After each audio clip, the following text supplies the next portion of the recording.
On this episode of Game Check, I give you my final thoughts on Arcade1up's pinball machines. Coming up next.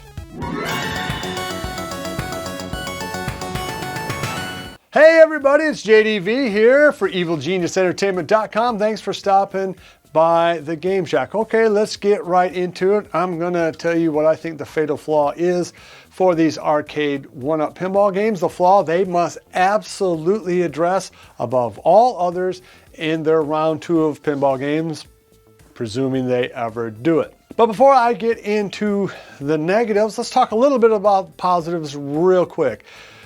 For the casual gamer, I think that this is an amazing machine. You have the slickest looking package of all of the manufacturers of these games right now.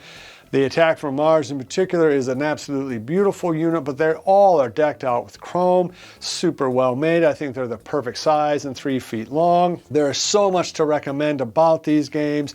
You have the IPs for one thing, Star Wars and Marvel, some of the biggest things on earth. Attack from Mars is one of the greatest real world pinball games ever made.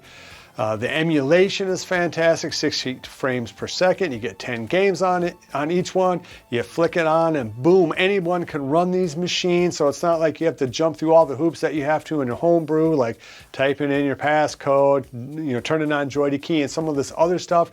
You turn them on, you're playing pinball on a great looking machine. It's a great way to kind of finish out a small home arcade or something for a man cave or like a home bar. They're just a fantastic looking thing, particularly for the casual gamer.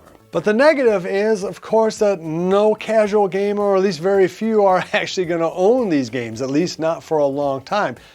The reality is the people who have these games or are going to have these games in the next couple of months did so because they pre-ordered through just 1 or 2, maybe 3 companies tops, and they waited months and months and months to get these machines and had to jump through a series of hoops. So this isn't like a dad walking through a Walmart on Black Friday and seeing a Pac-Man game on sale for $300. Presumably, almost everybody who actually will have these machines in the course of the next couple of months is a fairly serious gamer, at least a very serious devotee of home arcades. And it is from that perspective that the rest of these negatives are going to come from. So a lot of these negatives probably don't mean a whole lot to your average consumer or to your average gamer. We all know that the graphic fidelity of this machine is not up to par with their competition. You have 720p, you have very jaggedy looking graphics on some tables, you have very washed out faded graphics on these tables, and you have a very small screen at 24 inches. The inability to control gamma, brightness, and table view is really a hard thing to swallow, especially if you've played these games on a PC. But even if you haven't, I'm sorry, but Boba Fett is just utterly blown out and washed out. Yes, I understand it's like that on everybody else's version too, but on everybody else's version of it, we can tone those things down in the program or by using the TV that you have. You can't do that on these Star Wars Arcade1up games or Marvel or Attack from Mars. You cannot change any of the video quality as far as I can see. Maybe most important, you can't change the angle of view.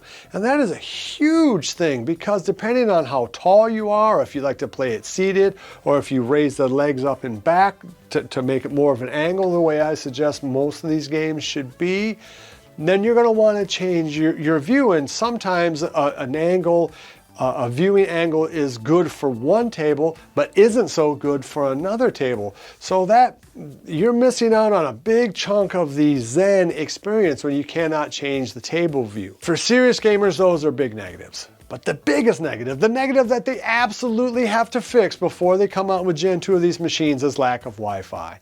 It is just a devastatingly bad decision, in my opinion, that they did not include Wi-Fi. Of course, when this machine was announced way back in CES 2020, it was originally announced that it was going to have Wi-Fi. And that makes a ton of sense for a lot of reasons. Just A, these most modern machines in this most modern generation of Arcade1up and all other home games should have some ability to connect online. Now, maybe not a Toy Shock, what you're right down there at $400 and they're clearly saying it's a toy. Okay, maybe not there. But on these units that are going for $600 brand new out of Best Buy, you ought to be able to have a $15 Wi-Fi setup, just generally speaking. But more specifically than that, Zen Pinball, an intricate part of it is the leaderboards, is the ability to buy games, is the ability to see what other people's scores is, to be in tournaments, and all of the other things that online connectivity can give a serious user. And that's all gone because of this decision. And I don't know if this decision was made for money or if it was made because they're sticking to their business model of we're going to send you 10, 12 games and that's it. You want any more, you got to buy another machine. But still, why not give us the leaderboards? You know, it's one thing for it to say, well, okay, you're not going to ever have a la carte pinball through Arcade1up, but at least we can do firmware upgrades through Wi-Fi. And you get to have leaderboards and be in tournaments and stuff. By omitting Wi-Fi, they kneecap firmware, they absolutely kneecap a la carte gaming, and they annihilate any sort of fun you can have with your friends online. The bottom line is that this online connectivity that Zen has with their pinball games is something that really you should expect in all games going forward. That's why At Games has it. I don't understand why your most expensive, your most technically sophisticated unit that you would put out would not have Wi-Fi. It cannot just be cost, because you can get into sub $100 Android boxes that do have Wi-Fi. I just cannot think that adding a Wi-Fi chip at this point is any more than a $2 or $3 thing, even if it's a $5 thing, even if it's a $20 thing. Would you rather right now, if you're the owner of one of these machines, pay $570 and have Wi-Fi or $550 and not? I hope that it's something that they rectify in the future, maybe even by adding a little Wi-Fi thing in by that USB port. I don't know if that's possible, but you know, fingers crossed. Hopefully Arcade1up does something about that. I can tell you right now, they're not going to do anything about fixing the video. That's just kind of stuck where it is. All right, well, thanks for watching this. Please give me a thumbs up if you like this video. Love each other, and until next time, I'll see you guys in the Game Shack. Mwah! Now I'm just like Arcade1up.